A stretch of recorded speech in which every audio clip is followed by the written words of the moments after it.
Hello and welcome to the English Podcast with Aish. Here, we practice English together, slowly, clearly, and step by step.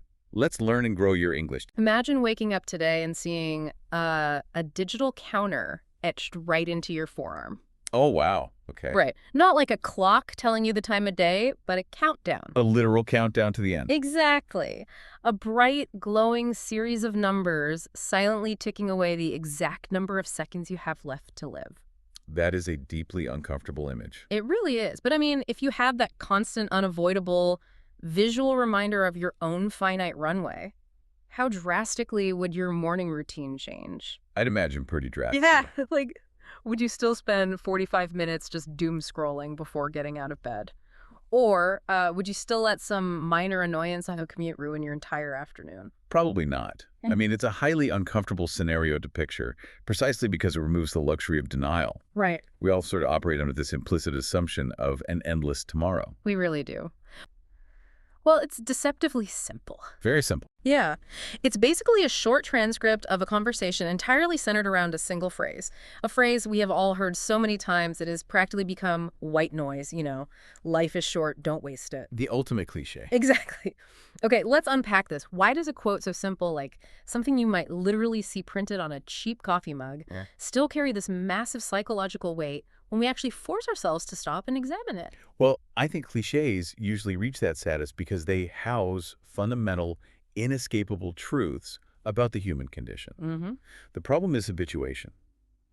When we hear a phrase repeated endlessly, our brains categorize it as familiar and therefore safe to ignore. It loses its punch. Exactly. It loses its cognitive edge. It strips away that numbness by highlighting a very painful contradiction. Which is? The tension between our intellectual awareness of time versus our practical application of it. Ah, right. We all know our time is limited, yet the architecture of our daily behavior rarely reflects that reality.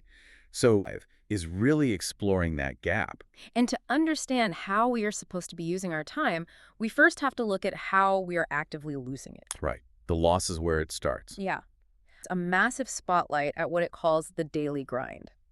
It notes that people get completely bogged down by stress, by worries, and just the sheer momentum of daily routines. To the point where they forget the value of their own time. Exactly. And honestly, it's a terrifying phenomenon when you visualize it. Like, imagine time as a daily bank allowance that just completely disappears at midnight. That's a good way to look at it. Right. Like, we wouldn't just throw actual money away on, stress and worries. Yet we do exactly that with the hours of our day. We just toss them out. We really do. And I like that analogy because it highlights the reset. Yeah. Every day you get this allowance, and every day you drain it. Yeah.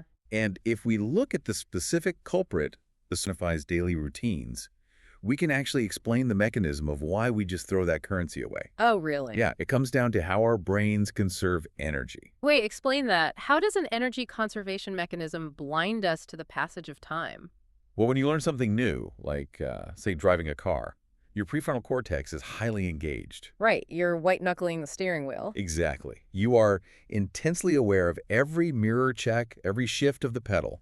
Time feels dense because your brain is actively processing a flood of novel information. Okay, makes sense. Once a behavior becomes a routine, the brain delegates that task to the basal ganglia, which operates almost entirely beneath conscious awareness. Wow. This is neurological efficiency.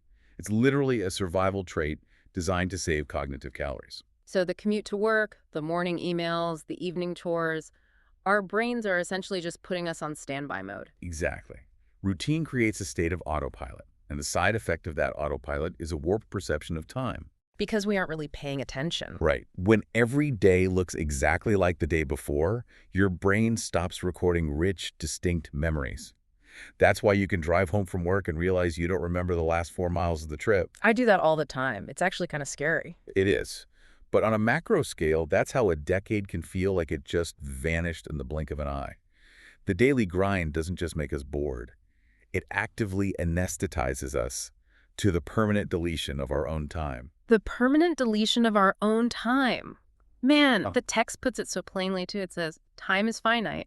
Once a moment passes, it's gone forever. It's an immovable fact. It really is. It's not like losing a client and just, hustling to win them back next quarter. No, not at all. When you lose a week to a soul-crushing routine that doesn't serve you, or an afternoon to pointless anxiety, That portion of your life is just gone. The irrevocability of time is absolute. And that realization usually triggers a sense of panic. Yeah, I'm feeling a little panicked right now, honestly. Well, that brings us to the next massive roadblock. Right, because if you realize your bank account is draining and you realize the autopilot of your daily routine is preventing you from spending it on what you want, the logical next step is to just break the routine, You'd right? think so. To snap out of it and finally do the things you actually want to do. But we don't do that. We stay on the treadmill. We do. The primary excuse we use to justify staying there, it's the illusion of waiting. Ah, yes, the perfect moment. Yes. That so many people delay the things that matter because they are waiting for this mythical perfect moment to arrive. Which is a trap. Totally. It highlights specific goals we tend to put off, like learning a new skill, starting a project, or following a dream. We put these desires in a little glass box marked, "Do not break until conditions are flawless." The brutal reality is that the perfect moment rarely, if ever, comes. Right. There will always be a friction point. You will always be a little too tired, or, the economy will be a little too uncertain, or you'll feel a little underprepared. Okay, but I need to push back on this a little bit because Yeah. I think there's a dangerous misinterpretation here. Sure. Go ahead. If you're listening to this and you decide you want to start a massive endeavor of like, let's say you want to, I don't know, build a cabin in the woods from scratch or pivot into a totally different career path. Okay. Advocating for sheer reckless impulsivity, like, isn't there genuine value in waiting until you have a safety net or until you've actually read the blueprint? Or is the argument here that all preparation is just procrastination in a nice suit? That's a really crucial distinction, Yeah. and it's one we definitely need to handle carefully. What's fascinating here is that this equate action with chaos. Okay, good. If we look at the underlying philosophy, it explicitly advocates for using our time wisely.